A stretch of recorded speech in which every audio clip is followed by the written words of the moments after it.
नमस्कार, जय हिंद। रॉकिंग रनटस मैं चंद्रदीप विठल आप सभी का हार्दिक स्वागत करता हूँ। आशा करता हूँ आप सभी कुशल मंगल होंगे, अपने अपने घरों में हंसता खेलता खिलखिलाता होंगे। आज का शाम वाकई में जो रहा है, नेशनल रिट्रीट पर जितने भी लोगों ने पार्टिसिपेट किया वो सिर्फ इस चीज को फील कर सकते हैं। एक फील का अलग ही टैगलाइन सेट हो गया कल से आज तक। वाकई में आपको ना पार्टिसिपेट करना पड़ेगा रिट्रीट में।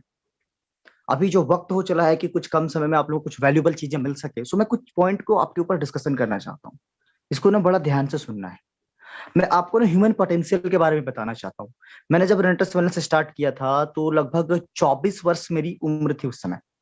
और उससे पहले नियर अबाउट मैं 22 वर्ष के उम्र में एज एजुकेशनल सिस्टम जो सब जानते हैं उसके ऊपर मैंने वर्क करना स्टार्ट किया था। बिकॉज कि मुझे ये चीज पता थी, बचपन से मैं इस चीज को समझ चुका था कि दुनिया पर एजुकेशन के माध्यम से ही राज किया जाता रहा है और आगे भी ऐसा होता है और अभी भी यही होगा। क्योंकि जो दुनिया को एक्चुअल में जो रूल कर रहे हैं ना, लाइक दैट कहेंगे, नॉट द फाइनेंशियली, ह्यूमनली, इंसानों के ऊपर में सभी अलग अलग धर्मों के धर्मगुरु को आप ले लें। चाहे आप जीसस क्राइस्ट ले लें, मोहम्मद पैगंबर ले लें, गौतम बुद्ध ले लें, गुरु गोविंद सिंह जी, या फिर श्री कृष्ण कहें या जो भी कहें, इन लोगों ने दिया क्या? आज इन्हीं के माध्यम से तो पूरी दुनिया पर राज हो रही है ना। यही तो एक्चुअल में राजा है पूरी दुनिया के। इन्होंने तो ज्ञान दिया था, शिक्षा दिया था। तो मैं वो ह्यूमन पावर के बारे में कुछ आपके बारे में बात करना चाहता हूँ। मैं हमेशा कहता हूँ कि two things are unlimited in this. दो चीजें हैं जो असीमित है पूरी दुनिया में। First is universe and second is human. पहला यह ब्रह्मांड और दूसरा इंसान। दो ही चीज है जो असीमित है। But I have doubt on the limitation of universe. मुझे ब्रह्मांड की असीमितता पर संदेह है, परंतु इंसान की असीमितता पर कभी संदेह नहीं है। क्योंकि इंसान कोई ना कोई ऐसा एक यंत्र कभी ना कभी हो सके तो वो डेवलप कर भी सकता है कि ब्रह्मांड की सभी चीजों को वो माप ले, उसकी लिमिटेशन में कैद कर सके। बट इंसान की लिमिटेशन बनाई नहीं जा सकती। सो आप अपने आप को एक लिमिटेड दायरे में क्यों रख रहे हैं? You have to not think only, you have to rethink on yourself each and every day, each and every moment. आपने खुद को एक दायरे में तो नहीं कैद के रखा है। क्योंकि हर व्यक्ति का एक पर्सनल ऑरा होता है और वो उसी के अकॉर्डिंग टू चलता है। आप एक अपने बिलीफ सिस्टम, अपनी धारणाओं के अनुसार से अपनी जिंदगी को जीते हैं। आप कितनी जल्दी धारणा को कन्वर्ट कर लेते हैं, आपका कन्वर्जन रेशियो क्या है धारणा को कन्वर्ट करने का, बिलीफ सिस्टम को डेवलप करने का विदाउट फैक्ट का भी, ये आपकी लाइफ को बड़ा इंपॉर्टेंट करते हैं। क्योंकि हर एक इंसान जो है ना, अपने अपने धारणाओं के अनुसार से ही जिंदगी को जीता है। ठीक वो कहानी हमेशा जो याद है सबको कि सब कुछ अंधे को एक हाथी दिखाया गया, तो किसी ने क्या बोला पकड़ के कि हाँ एक वाल की तरह है, किसी ने पैर पकड़ा बोले एक खंबे की तरह, किसी ने सूंड तो लगा एक पाइप की तरह, किसी ने पूंछ तो लगा कि एक रस्से की तरह, और किसी ने कान तो लगा एक सूप की तरह। कारण क्या है कि हम जो देखते हैं, जो चीजों को समझ पाते हैं अपने ज्ञानेंद्रिय के आधार पे ना, उसी के आधार पे हम अपना एक धारणा बनाते हैं। आपने नेटवर्क मार्केटिंग के एक्चुअल पोटेंशियल कभी समझा ही नहीं है। अगर आप समझ गए तो अपने आप को कभी रोक ही नहीं पाएंगे। क्योंकि नेटवर्क मार्केटिंग में मेरा एक बचपन में एक टेक्निकल फॉल्ट है। मेरा एक टेक्निकल फॉल्ट क्या है कि मैं कभी भी छोटी चीजों का इमेजिनेशन नहीं कर पाता। मुझसे बड़ा ही इमेजिनेशन होता है, और बड़ा नहीं बहुत बड़ा मैं करते जाता हूँ इमेजिनेशन के दम पर। क्योंकि मैं, आप जिस चंद्रदेव विठल को जानते हैं, इसने खुद को इमेजिनेशन करके ही यहाँ पर लेके आया इन चीजों को। मैं हमेशा बोलता हूँ कि एक माइलस्टोन जो होता है लीजेंड नेटवर्कर का, उसको आपको जानना पड़ेगा क्या है। ये मेरा कोई पर्सनल थ्योरी नहीं है। ये हजारों हजार लीजेंड नेटवर्क मार्केटर लोगों ने एक ट्रेडमार्क लाइक सेट किया है कि आप एक इंटरनेशनल टूर कम से कम अचीवर हो, 5 से 10 लाख प्लस की आपकी अर्निंग हो, आपने ड्रीम होम बना लिया हो, ड्रीम कार बना लिया, एक नेशनल ब्रांड बन चुके हैं। अगर आपने ये चीजें कर लिया है, that mean you have succeed. अगर आपने ये चीज नहीं किया है तो आपको खुद के लिए ये चीजों करना पड़ेगा। क्योंकि सक्सेस को 2 महीने होते हैं, जब तक आप नहीं हो तब तक खुद को सक्सेस करना, और जब आप सक्सेस हो जाते हैं तो वो मायना चेंज हो जाता है, पैरामीटर चेंज हो जाता है। और तब वो हो जाता है कि जिसके माध्यम से आप सक्सेस हुए हैं उन लोगों को सक्सेस बनाना। ये आपको समझना पड़ेगा कि आपने किन लोगों के माध्यम से सक्सेस पाई है।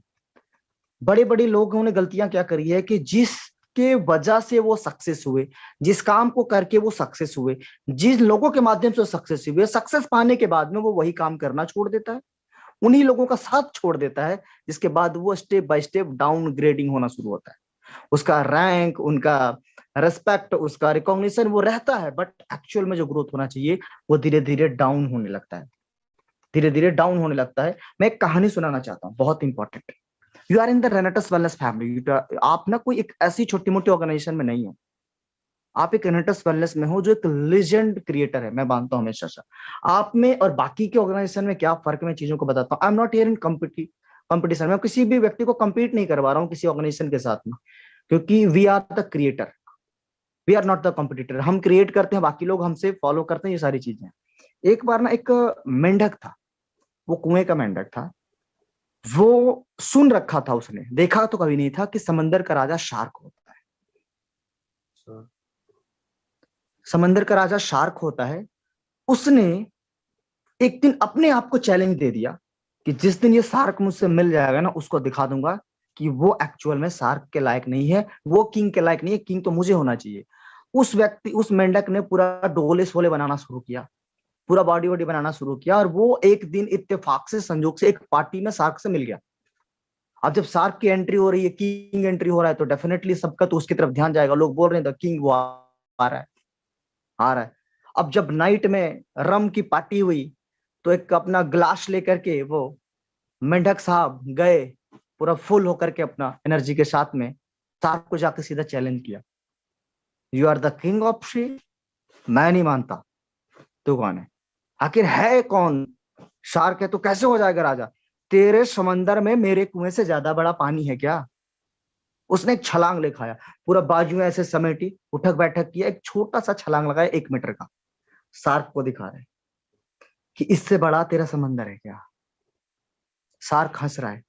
फिर वो गुस्सा आ गया, हंसी से मेंढक को गुस्सा आ गया, और उसने फिर दोबारा छलांग लगाई। इस बार का वो छलांग ना 3 मीटर का। पूरा हाँफते हुए बोला, इससे बड़ा है क्या तेरा समंदर? शार्क फिर भी हंस रहा है। लास्ट टाइम उस मेंढक ने गुस्से में पूरी जोर की छलांग लगाई, जिससे कि एक कुएं के छोर से दूसरे तक जा सकती है, और हाँफते हुए आके शार्क के पास आके बोला, तेरा समंदर इससे भी ज्यादा बड़ा है क्या? अब शार्क को लगा कि इसको दिखाना पड़ेगा, इसको समझाना पड़ेगा, नहीं तो ये नहीं पाएगा। बोला ठीक है, तू घर जा, तुझे मैं कल दिखाऊंगा समंदर क्या होता है। नेक्स्ट डे वो शार्क मेंढक को लेके गया समंदर में, डुबकी लगाई, कंधे पे बैठा के फिर से निकला बाहर, फिर से डुबकी निकाली। जब वो देखा मेंढक ने कि इतना बड़ा समंदर है, उसके मुंह से बस एक ही चीज निकला, वाव, इतना बड़ा समंदर होता है, मैं तो समझा ही नहीं था। Just like my dear friends, आप कभी किसी ना किसी ऑर्गेनाइजेशन में रहे होंगे, किसी ना किसी कंपनी में रहे होंगे, किसी ना किसी लीडरशिप में रहे होंगे, तो वो एक कुआं हो सकता है। आप उस कुएं का कंपैरिजन इस रेनाटस रूपी समंदर से मत करिए।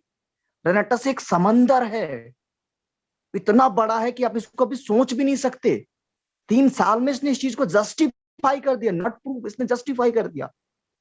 आप वो मेथड, वो ट्रिक मत अपनाइए। रेनेटस में जिस तरीके से सक्सीड होना, उसके अकॉर्डिंग टू आपको काम करना पड़ेगा।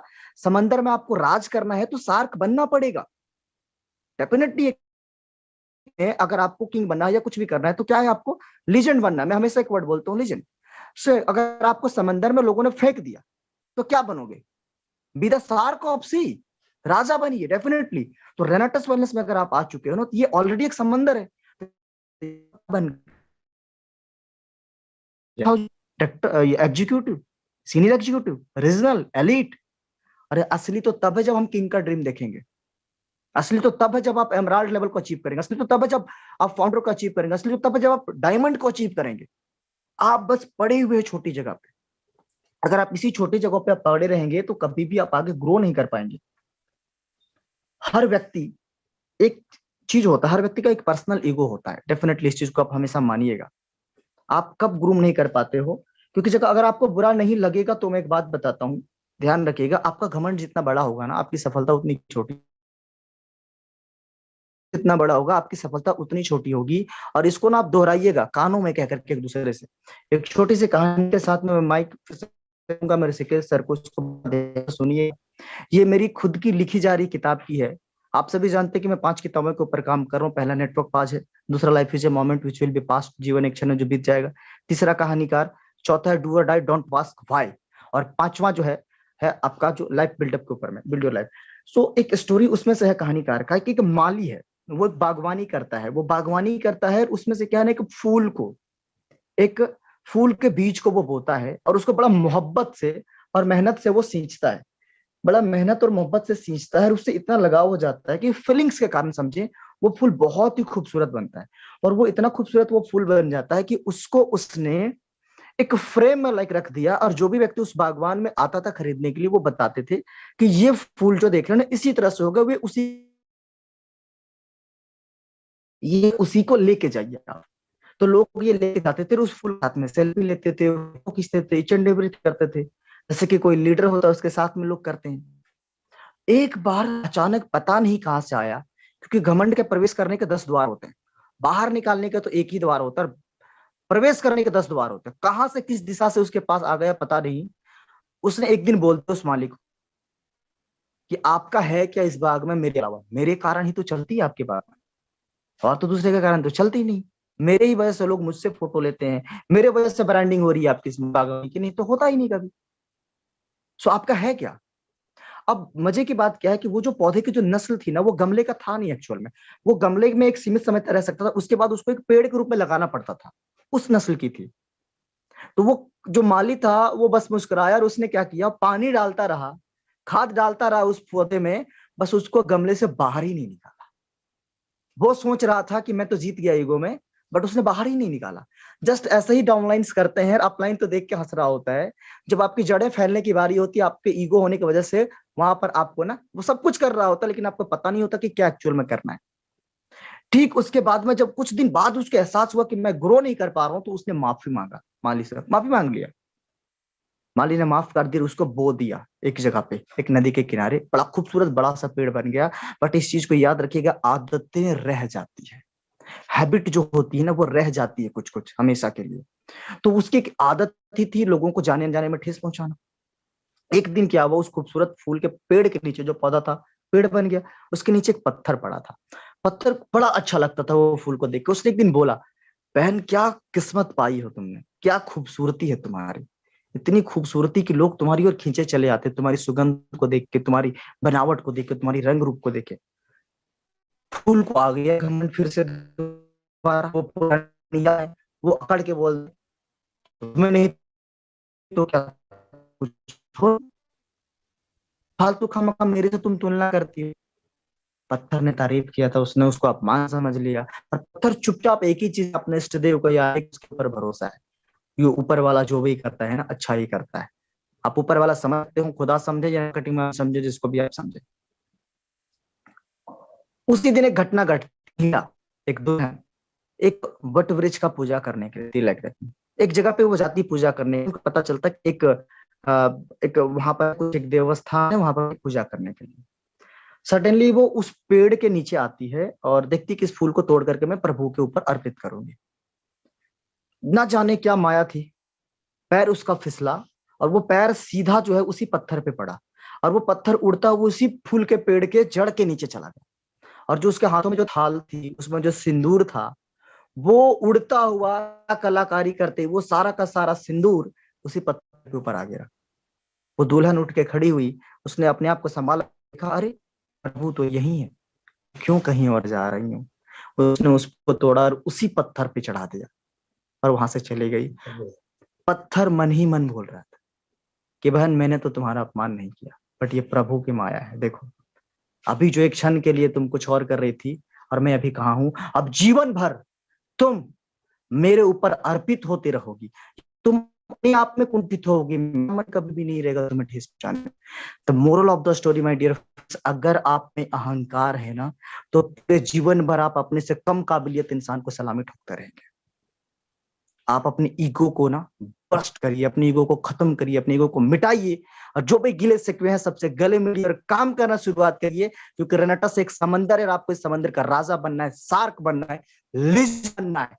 सो wish you all the best, rocking Renata. मैं मंच पर ऋषिकेश पाठक सर। मुझे उम्मीद है कि आपने प्राउड फील किया होगा, गर्व की अनुभूति हुई होगी आप। मुझे उम्मीद है आपने फील किया होगा, एहसास किया होगा। लेकिन आप जिस शख्सियत को मैं 2 से 3 मिनट के लिए आमंत्रित करने जा रहा हूं, इनको सुनने के लिए लोग 10,000 भी दें, 50,000 भी दें तो कम होता है। लोग लाइन में लगे होते हैं। सुब्रतो दत्ता जी के गुरु, सुमित देवनाथ जी के गुरु, पूरे हिंदुस्तान के गुरु, मेरे गुरु, सबके गुरु, जिनसे आज जिनकी आज आज आज आज जो सेमिनार थी, जो आज इन्होंने कंटेंट डिलीवर किया है, आज शायद ही पूरे भारत में ऐसा कोई दिग्गज होगा जो उस कंटेंट पे